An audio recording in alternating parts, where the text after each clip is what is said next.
battlefields of the future will be more dangerous than ever. In the 21st century, there will be threats to our freedom and security like never before. But will we be ready? Battles will be fought on land and sea, but they will not be won without supremacy in the air. Enter the incredible world of 21st century combat.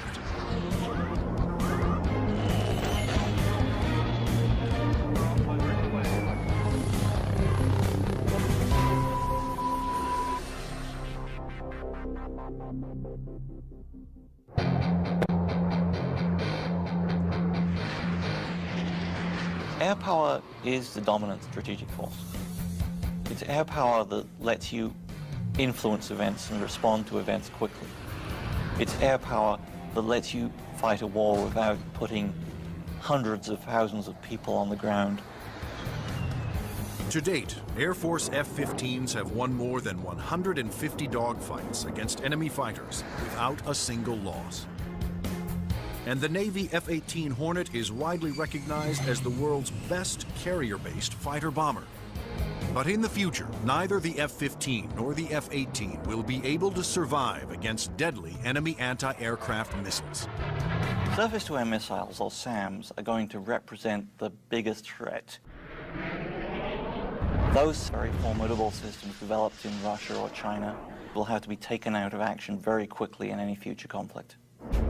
The fighter of the future will need to be stealthy to slip past enemy radar. It must be able to take out anti-aircraft installations. And it must out-dogfight any enemy fighters that get in the way.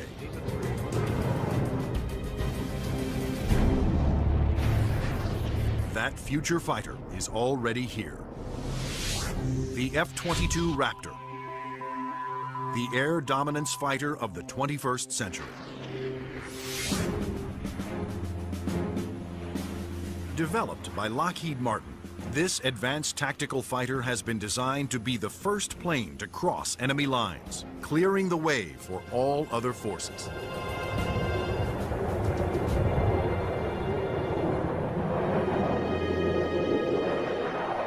The F-22 is both an air-to-air fighter and an air-to-surface fighter, so it can drop precision weapons. That means it'll be able to go in early in a conflict, knock out all the air defenses that an enemy has, and also take out certain ground targets. And open the door for all the U.S. forces, whether they're ground vehicles or other aircraft, to come in and continue the fight. The development of the F-22 Raptor first began in 1985, when the Air Force requested proposals for an advanced tactical fighter jet to replace the F-15 air superiority fighter. Military planners feared that the F-15 would not be able to counter new air and ground threats on the horizon. The result was the creation of the F-22. The capability of the aircraft is a quantum leap above what exists right now, and it's going to take air power and revolutionize it into a whole new world. In the battles of the future, stealth will be critical for all new fighters to avoid being seen by enemy radar. Non-stealthy aircraft just will not survive in the air battles of tomorrow. Stealth technology was created to counter advances in radar. Radar works by sending out radio waves and measuring the amount reflected back to determine the distance, speed, and course of an object. But stealth aircraft are designed with surfaces that deflect radio waves away, making them nearly invisible to radar. The world's first stealth production aircraft was the F-117 Nighthawk. The reason that airplane is faceted is a limitation of the computer technology at the time. It's easier to model a finite number of flat surfaces than it is a bunch of curved surfaces. And while the aircraft was a breakthrough at the time, the facets limited the plane aerodynamically. But now, thanks to more powerful computers, engineers can design aircraft that do not have to sacrifice aerodynamics for stealth. The F/A-22's aerodynamic slickness allows it to have the lowest drag of almost any aircraft ever produced. The F-22's aerodynamic superiority, combined with its stealth and firepower, make it a far better adversary than any aircraft before it. The F-15, which the F-22 will replace, has been a very successful fighter, but it is not stealthy. The F-117, while stealthy, carries no air-to-air weapons and is not designed for air combat. It relies on stealth and mission planning to protect itself. But the F-22, on the other hand, is not only stealthy, but comes with a full complement of air-to-air and air-to-ground weapons. The primary armament is in weapons bays underneath the airplane, where we carry 6 medium-range radar-guided missiles. By carrying the weapons internally, it preserves the stealthy shape of the plane. For closer infighting, the F-22 has short-range missiles and guns. Behind these two doors right here is the side weapons bay. This is where we carry a heat-seeking missile.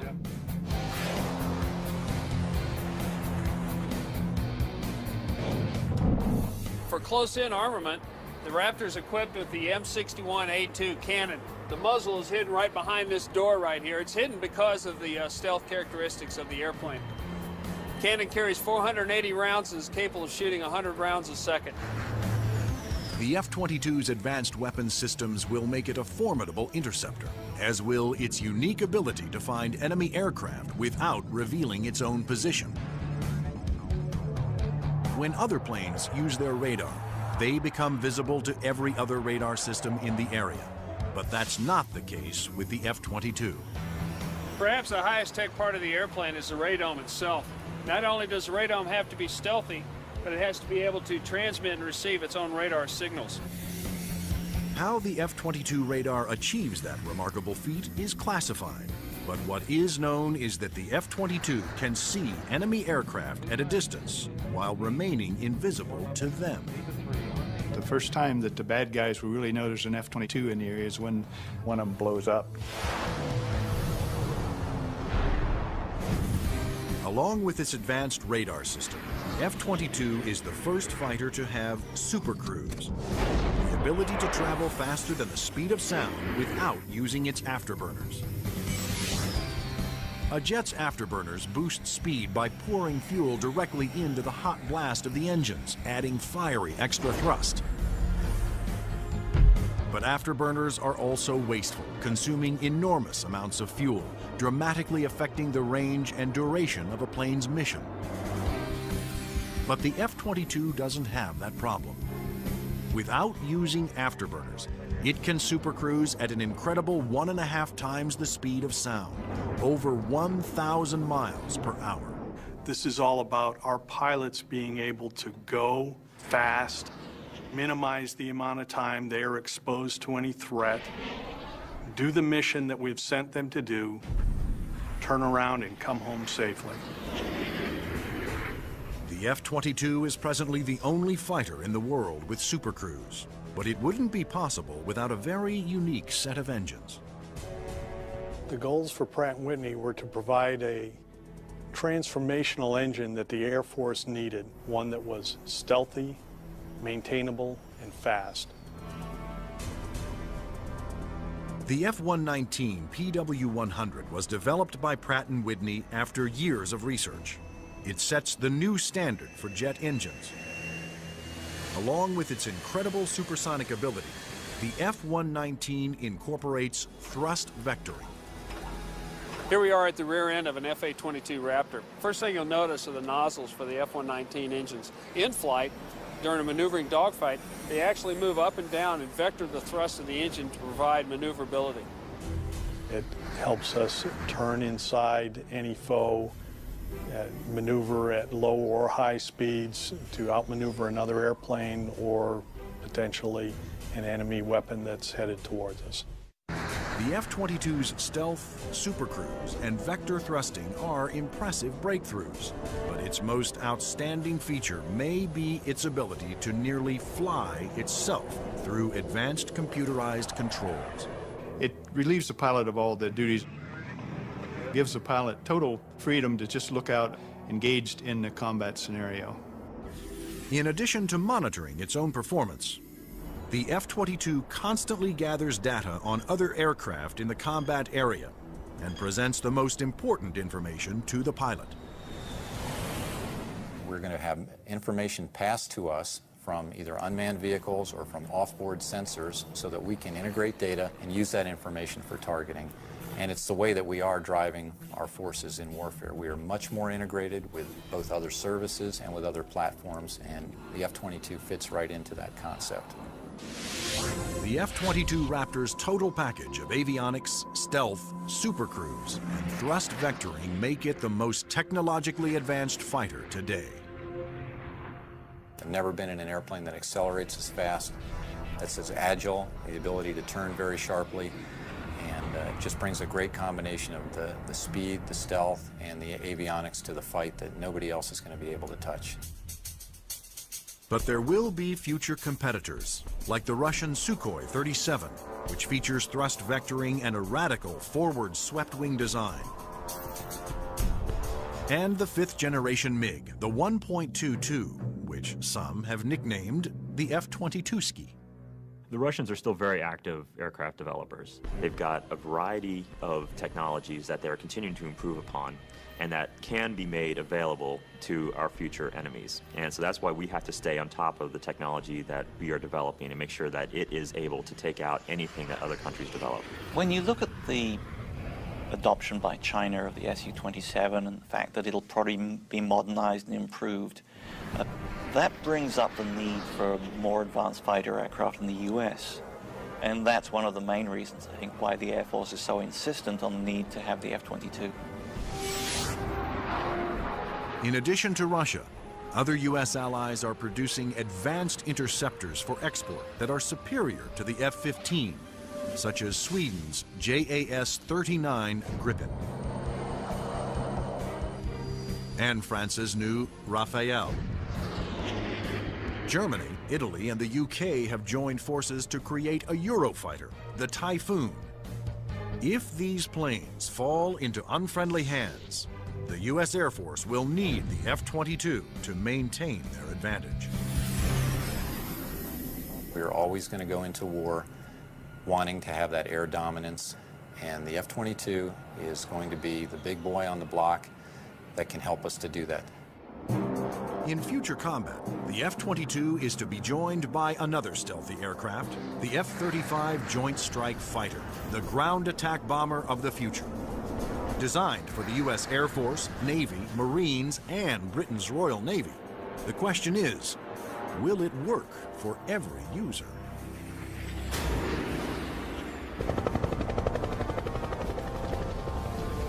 The rules of war have changed. Brute force has given way to high tech, and conventional weapons of the past will no longer be effective. In future battles, the F-22 will be the first fighter to cross enemy lines, surgically removing air and ground targets. Next in the F-35 Joint Strike Fighter, the attack bomber of the future. It will assume the air-to-ground attack role for the U.S. military. The F-35 can carry heavy weapons externally for maximum effect. But when a smaller payload is carried internally, it is nearly as stealthy as the vaunted F-117 Nighthawk. It has a significant amount of stealth capability to allow it to be used early on in a campaign, and it has a significant amount of weapons carrying and payload capability to be used at the later stages of campaign. The threat to the airplanes may not be as significant and require less stealth. The development of the F-35 was driven by the Armed Forces' desire to save costs by creating a ground attack bomber that would meet the needs of the Air Force, Navy, Marines, and Britain's Royal Navy. Airplanes are becoming very expensive these days, and we had to do something to get the cost of these airplanes back down to a reasonable level. The F-35 is expected to cost about $40 million, one-third the cost of an F-22 Raptor. But could one basic airframe be designed to satisfy so many different military demands? Each armed service wanted a stealthy ground attack bomber, but the Marines also needed a plane with short takeoff and vertical landing capability. The U.S. Navy required a craft with larger wings, heavy-duty landing gear, and an arresting hook for carrier landings. And the wings would have to fold up to save deck space. The size and scope of the JSF program is pretty significant. The airplane is being designed to replace the F-16 and the A-10 for the Air Force, the AV-8B for the Marine Corps, and the FA-18 for the Navy. Unlike the twin-engine F-22 Raptor, the F-35 Joint Strike Fighter was designed around a single engine to keep down not only costs, but weight. A lighter plane can carry more weapons. For the Joint Strike Fighter, one of the keys of its mission is the ability to handle a large amount of ordnance and bring it to an enemy site. That all works better with a single engine.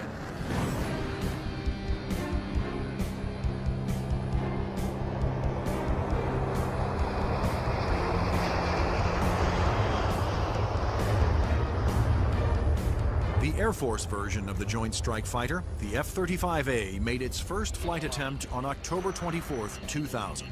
Tom Morgenfeld, who had been a test pilot for the F-22 Raptor, was at the controls. Well, a million things are going through your mind. Your eyes are everywhere, you're listening, you're watching. Your senses are tuned to an incredible level because you're sensing and feeling the airplane for the very first time. It flies wonderfully. It's definitely a pilot's airplane.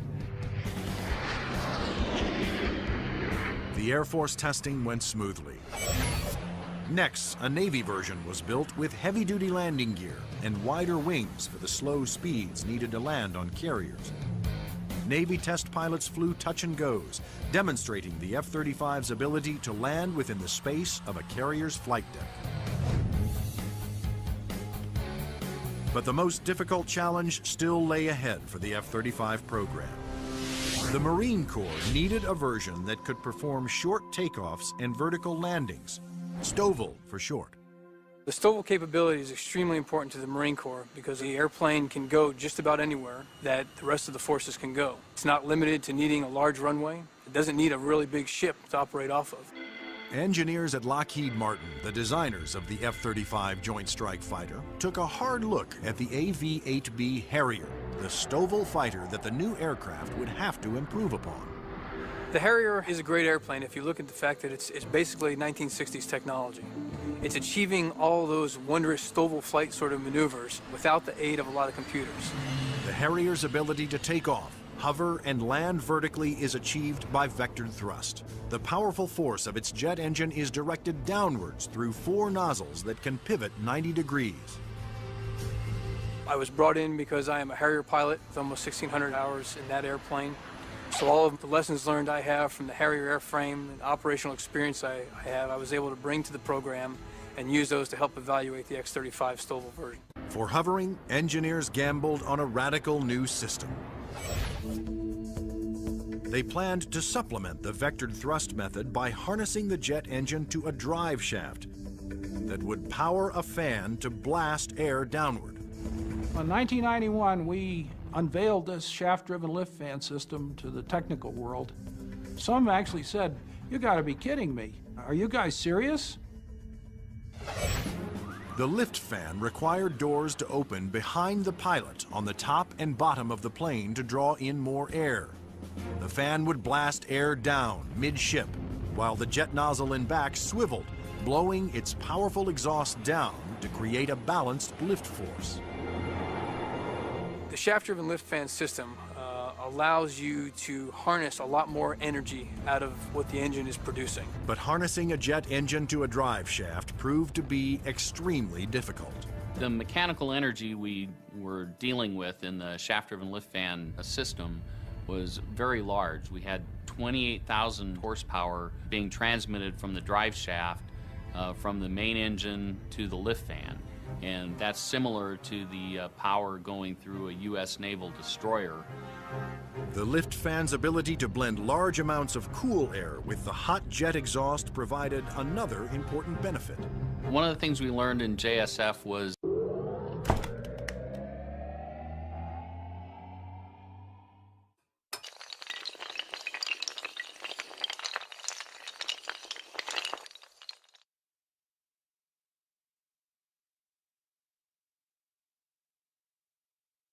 to combine the jet exhaust to get a lower combined temperature than the Harrier. This allowed us to avoid some of the problems with concrete where the concrete would actually burst and explode under the high temperature and high jet exhaust from the Harrier. At the Lockheed Martin test facility in Palmdale, California, the revolutionary lift fan system was put to the ultimate test, in the air. If the lift fan failed during hover, the plane would crash.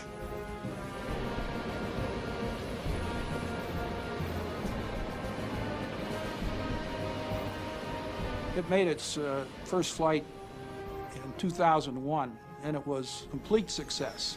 And at that time, I didn't hear any more from the people who had been saying for years, this thing will never work. It worked. Now, all three versions of the F-35 for the Air Force, Navy, and Marines are being developed and further tested for mass production. The United States, Britain, and their allies are expected to order more than 4,000 Joint Strike Fighters, which will replace most American-built fighter bombers in use today. The handling qualities and performance are stunning. It really is a pilot's airplane. It sort of makes you feel like a little boy. You want to take it home and tuck it under the pillow with you at night. It's just a pilot's airplane. In future air conflicts, the F-22s will be used to establish air dominance. Then waves of stealthy F-35 Joint Strike Fighters will use their superior weapons-carrying abilities to attack other major ground targets. The Joint Strike Fighter is going to be the backbone airplane for hauling freight. It is going to be the muscle part of sustained forces. Commanders can also alter an F-35's mission in the air as situations change during the battle.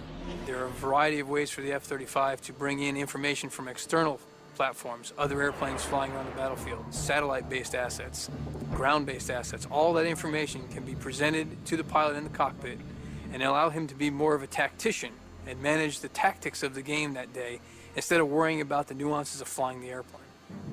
The pilot's job will be to supervise the process of identifying the target and then to give consent for weapons release.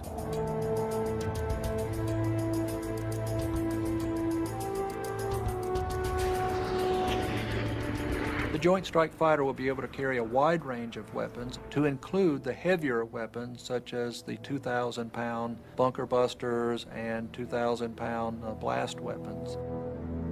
The Joint Strike Fighter's 1-ton bunker busters and blast bombs will be guided to their targets with pinpoint precision by JDAM tail kits. The Joint Direct Attack Munition, or JDAM, is a kit that can be put on any bomb to give it the brains to know where to go, and the movable tail fins to guide it there. JDAM is a guidance kit that came after Desert Storm. This little round piece on the side there is an inertial navigation clock. Now this clock, instead of measuring seconds, measures feet. If you take the unit and you tell it where it is right now electronically, and then you move it back a foot, or you move it up a foot, it measures every centimeter and every distance. The bomb knows the coordinates of where the airplane is, and it also knows the coordinates of where the target is. And when the weapon is released from the airplane, it simply flies from one set of coordinates to the other and does its thing when it gets there. Because a JDAM is directed by GPS, or global positioning satellites, it can hit targets regardless of visibility. The way we use it is by employing it against targets that we cannot normally see visually, whether it is due to weather, smoke, haze, or just some sort of other thing that's obscuring the target.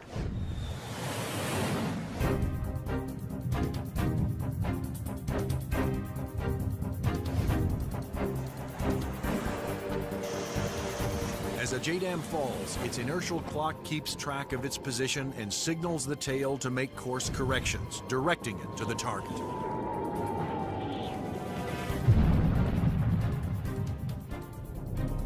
The accuracy of new weapons like JDAMs will reduce collateral damage. It also makes the F-35 an even more formidable weapons system. The new weapons such as JDAM really reduce the need for the number of sorties, and that reduces our risk because we're not exposed to enemy threats as often. The F-35's combination of advanced weapons, avionics, and stealth will help it ensure its success over the battlefields of the future. U.S. military planners wondered if these same features could be utilized in a helicopter. They wanted a stealth helicopter. But could it be done?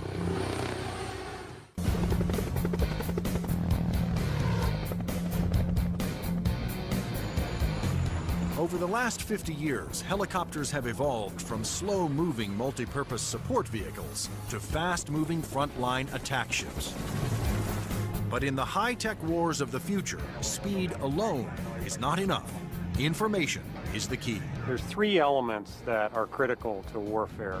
The ability for you to know more than the enemy, the ability to maneuver quickly around an enemy and gather more information about them, and the ability to provide precision firepower at the enemy. In future conflicts, after the F-22 Raptors and the F-35 Joint Strike Fighters have cleared the way, surveillance and attack helicopters will support ground troops as they move in to secure the area. We like to be down low where the action is, and we like to be down low where the threat can't see us.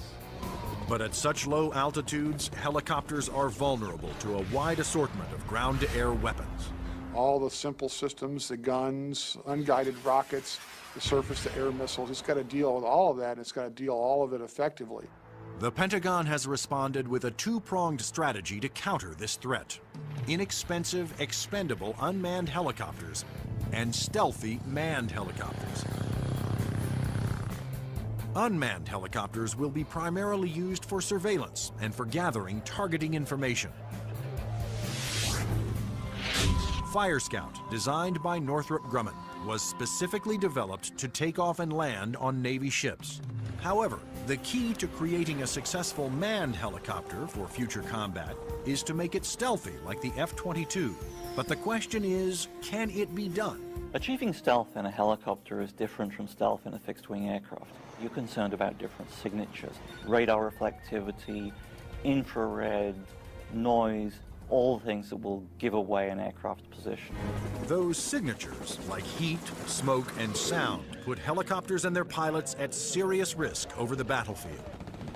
All the small shoulder-fired missiles, which are very effective against helicopters, are heat-seeking infrared systems. The challenge for engineers was to create a quiet helicopter with very few signatures and a small radar cross-section. And that's exactly what Sikorsky has done with the new RAH-66 Comanche. In the Comanche, with all the stealth capabilities, we can defeat the radar threat.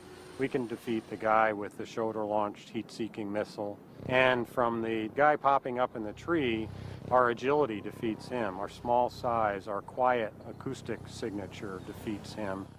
Often the first thing you hear from a helicopter is the sound of the wake from the main rotor hitting the wake from the tail rotor.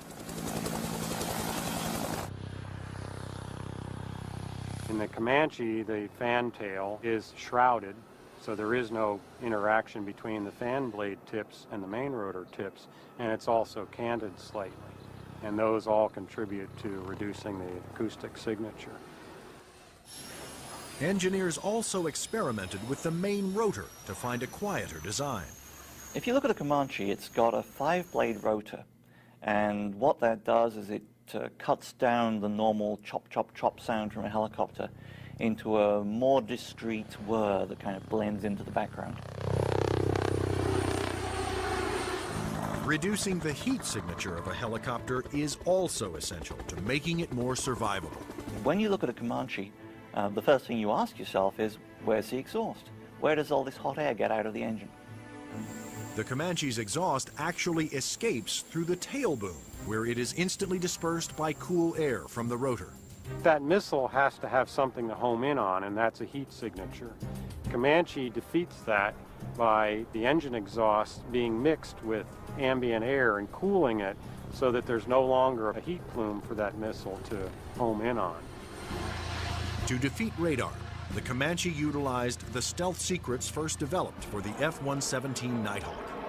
There are no radar-reflecting right angles on its outer fuselage, and all weapons are carried internally to help keep its stealthy shape.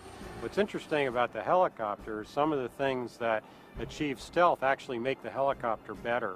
Things like the retractable landing gear and the retractable weapons bays, that also makes it sleeker and faster. So once you've bought into the stealth part of it, you get other superior attributes. The main role of the Comanche is to give commanders an overview of the battlefield by providing up-to-the-minute information.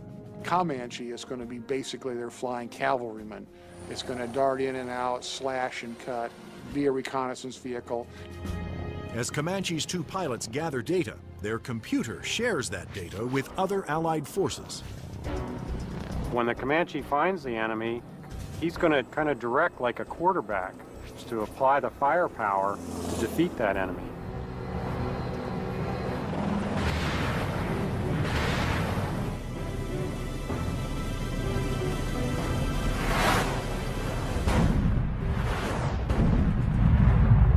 Engineering advances have also made the Comanche one of the easiest and most forgiving helicopters to fly.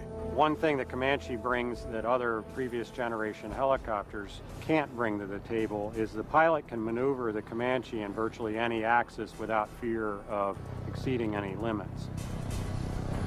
Although it will be used primarily for reconnaissance, the Comanche will also be armed for self-defense. The Comanche is capable of carrying a wide array of weapons, all the way from guided missiles using a laser guidance system, heat-seeking missiles, which would be more of an air-to-air weapon, or unguided rockets, and also the latest Hellfire is pretty much a fire and forget. In addition, Comanche's pilots can ask Allied aircraft to fire missiles their way, and can then take over and guide those missiles to their targets.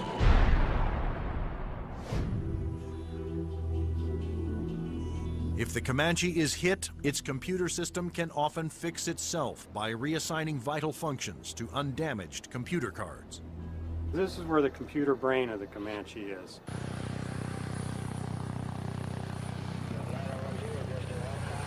In support of its reconnaissance mission, Comanche can control as many as 5 unmanned aircraft. When the Comanche may be employed, it may have little vehicles that it launches out, so it has its own little eyes over the hill so it can see what's going on without putting itself at risk. In addition to launching its own unmanned air vehicles, Comanches may be aided on the battlefield by swarms of LOCAS, small intelligent missiles with their own computer brains. It's about 31 inches long, weighs a little over 100 pounds, carries a single warhead, has a laser radar. In other words, it has a scanning laser beam that generates pictures. The LOCAS also communicate with each other and cooperate in searches and attacks. You could have a swarm of LOCASes, each of which has its own eyes, each of which is thinking, but each of which is communicating with each other. Send that imagery back to the operators who could either use these as surveillance probes or, in fact, as weapons themselves. Weapons like LOCAS reflect the trend toward electronically linking all Allied forces and weapons so that information can be shared and used by all. By networking aircraft over the battlefield, with surveillance platforms and other weapons systems, commanders can quickly change missions to take advantage of up-to-the-minute information. The key to the air battle of the future is not necessarily stealth, speed, or firepower. It's going to be information. Unmanned air vehicles, or UAVs, will provide a large part of that information while flying long-duration surveillance missions. So, will the Air Force of the future have no pilots? Since the very first use of airplanes in war, military planners have looked for ways to make aircraft more effective and more lethal. Once so secret their very existence was denied by the government, unmanned air combat vehicles, or UCAVs, are now poised to take the preeminent role in 21st century air combat.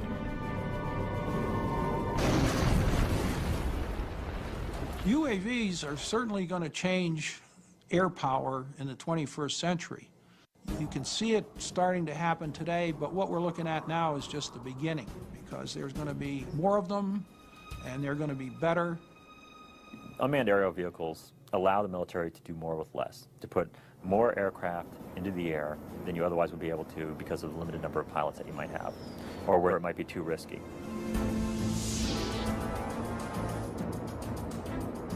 In the future, aircraft that have no pilots on board will carry out the most dangerous combat missions. Today, unmanned air vehicles, or UAVs, are already taking over the role of long-duration surveillance. UAVs don't have mothers. You lose a UAV in combat and nobody bats an eyelid. One of the earliest surveillance UAVs was the Predator. It was developed in the early 1990s. When you look at Predator, basically they start off as being long-endurance systems that can really persist over the battlefield. In Afghanistan, Predators provided critical real-time intelligence. And it was there that a Predator made an amazing transformation from surveillance to armed aerial attack. Fired a Hellfire missile, an Al-Qaeda convoy, and destroyed one of the vehicles in there. And at that point, it crossed the line from an unmanned aerial vehicle into an unmanned combat aerial vehicle.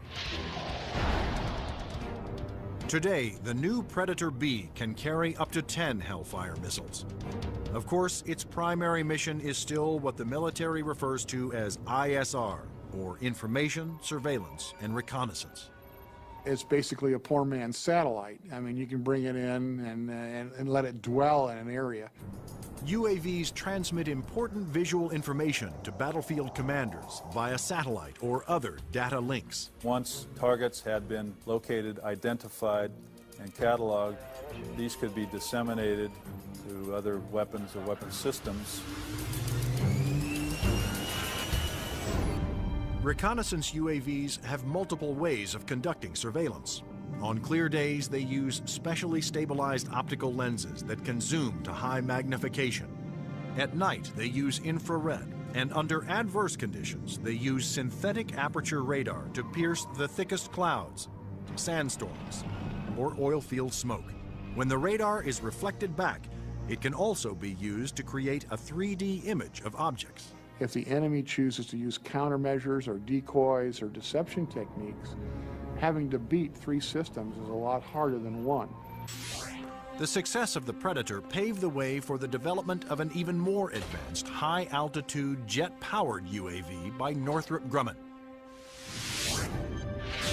It's called the Global Hawk, but unlike the Predator, it was designed to take off, fly its pre-programmed mission, and land all on its own, thanks to the GPS, or Global Positioning Satellite System. The Global Hawk is basically a much larger version of the Predator.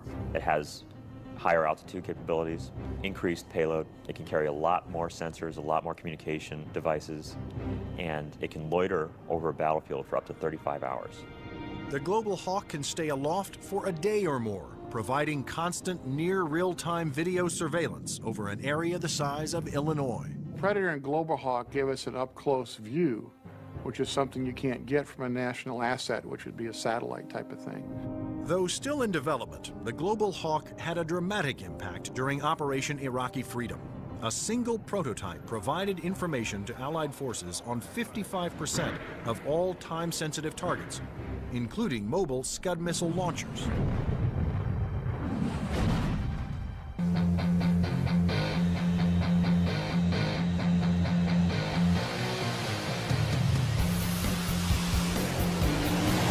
Like the Air Force, the Navy wanted its own autonomous UAVs. However, designing one to take off and land on an aircraft carrier was a tremendous challenge. But the engineers at Northrop Grumman were up for it.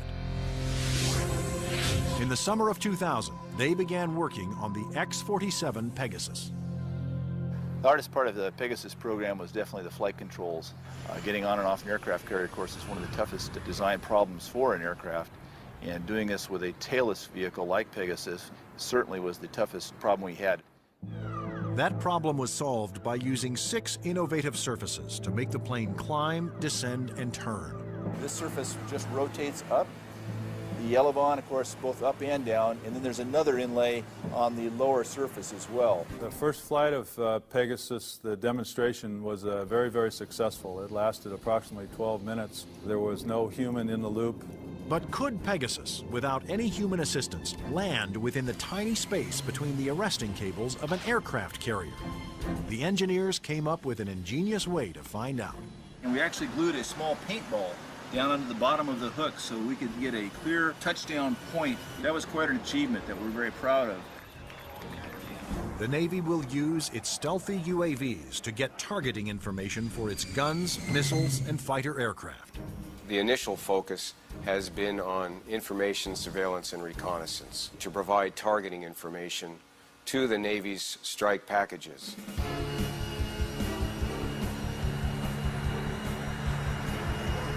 But many future UAVs, such as Boeing's X-45 unmanned bomber, will be heavily armed. Although flying pre-programmed missions, armed UAVs will still need human permission to fire. It has to know where friendly forces are on the ground, where civilians might be, where collateral damage, i.e. hitting a church or a mosque, might be an issue. So there is an element that we always retain where a human in the loop is important. You can have a weapon that's doing its own surveillance and has its own ability to engage a target. And that gives you a level of dominance that we're just emerging on right now. In the not-so-distant future, there will be even more radical aircraft and airborne weapons systems. Everything from electromagnetic pulse weapons to powerful airborne lasers to hypersonic aircraft that can fly to anywhere in the world in 2 hours or less. But how soon will these high-tech secrets become a reality?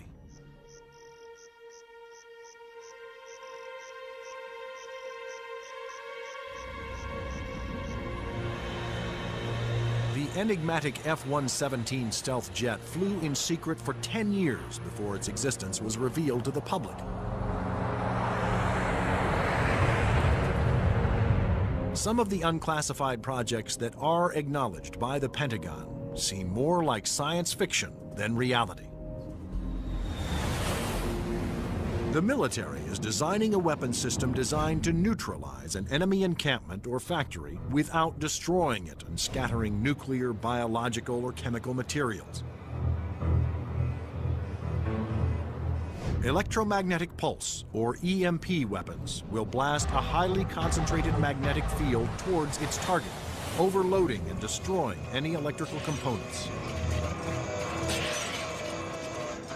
The small electromagnetic pulse weapons offer some pretty startling capabilities. You can essentially completely destroy an enemy's electronic infrastructure in a very precise way.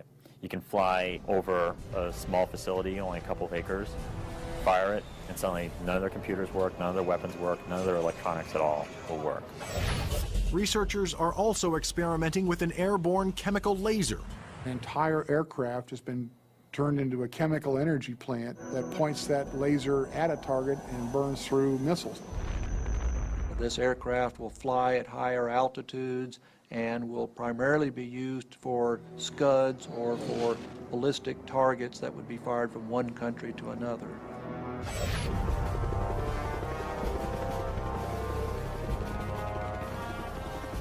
American generals don't want a fair fight. They want their equipment to be the absolute best in the world so that whatever they come up against, they can defeat it quickly and efficiently. The battlefield of the future will continue to be a dangerous place.